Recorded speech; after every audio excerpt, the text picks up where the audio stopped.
we apply $100 of the phosphorus. Why can't we get that $100 back out effectively into the plant? So when we apply phosphorus, the first thing to understand is there's three basic pools of phosphorus within our soil. We've got the total amount of phosphorus, which is your insoluble phosphorus, your organic phosphorus. The way the lab looks at that is a digestive method. We use nitric acid and we can melt that out and tell you you have 1,500, 2,000, 3,000 pounds of phosphorus in your soil. But it doesn't do you a lot of good to know that unless you know you're going to be able to cycle that into a plant available form. So the first step from your total goes back to your active pool. Active pool is what you're measuring with your Olsen, your Bray, your malic extracts. That's telling you your inorganic phosphorus. The issue with that number is the fact that some of that phosphorus, and perhaps sometimes even most of that phosphorus, is in the adsorbed form, meaning it's absorbed to iron in a low pH environment, aluminum in a low pH environment, and calcium in a high pH environment, creating calcium phosphate or aluminum phosphate, iron phosphate, etc. And then finally, you've got your tiny amount of solution P, meaning that's the plant available phosphorus that plant can take up. So even if I apply all $100 worth of phosphorus in the form that's in the available form for that crop to take up, what I really want you to understand is this cycle don't just work one way. So in other words, I can't take it from my total, right, convert it into my inorganic, and then convert it into my P solution without that same cycle happening going the other way. So it's a constant cycle every minute of the day. What's driving that cycle is our microbial activity. And why our microbial activity drives that is because the enzymatic process that happens from the microbes. So the microbes are creating these enzymes. The enzymes are doing most of it. So over in this far pool, we've got phosphorus that's fixed with carbon, which you say. Well, cellulose enzymes, for instance, are going to break that carbon down and convert it into the inorganic form. Once it gets into that inorganic form, if we have active biology, we're going to create another enzyme called phosphatase, okay? Well, that phosphatase is going to break the adsorbed phosphorus away from the iron, the aluminum, etc., and create phosphate. So it's going to get back into this pool.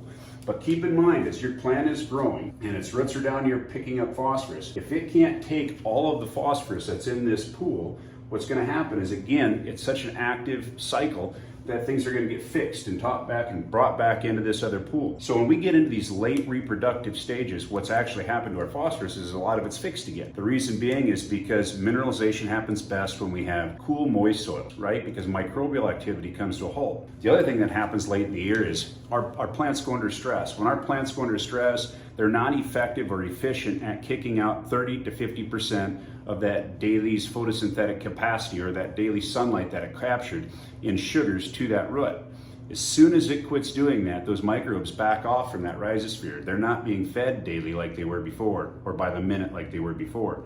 Every night a healthy plant's going to kick out 30 to 50% of its exudates or its currency. The reason being is because it understands the value to those microbes, right? So if it can keep those microbes happy, the microbes feed the plant.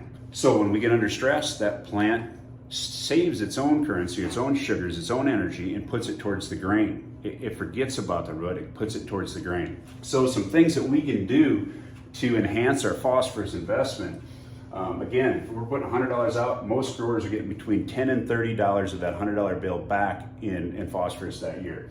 We think we can convert that to $70 to $80, that $100 back, just by maintaining better microbial levels. So there's kind of a pool, and I know you guys can't see it, but keeping our carbon high, our water check organic carbon, which is a food source to our microbes, is a huge plus. The higher that is, the longer you're going to get microbial activity. B, plant stimulation. Healthy plants create more exudates. We're going to create that association. So products like Full Sun, things that are going to go out there, stimulate that plant, make it feel so darn good that it's got enough energy, it's going to share some of that currency with the microbes. See, keeping our pH in balance, right? Because again, if we're under low pH environments, iron, aluminum are going to attack. High pH, calcium is going to attack. If we can keep it neutral, all those things are easier to maintain. 4, applying more biology. That's where Meltdown, 401, Biocast, those type of products come in big, because if we don't have the bios, we're not going to be able to create the enzymes. If we can't create the enzymes, this cycle stalls out. Once this cycle stalls out, that plant starves, okay?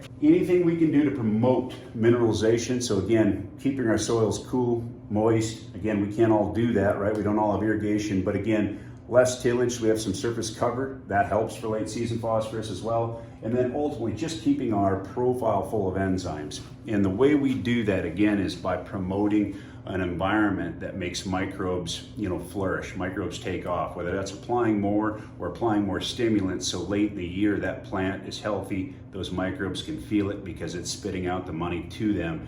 And if they're both happy, that phosphorus will go up in reproduction, not drop.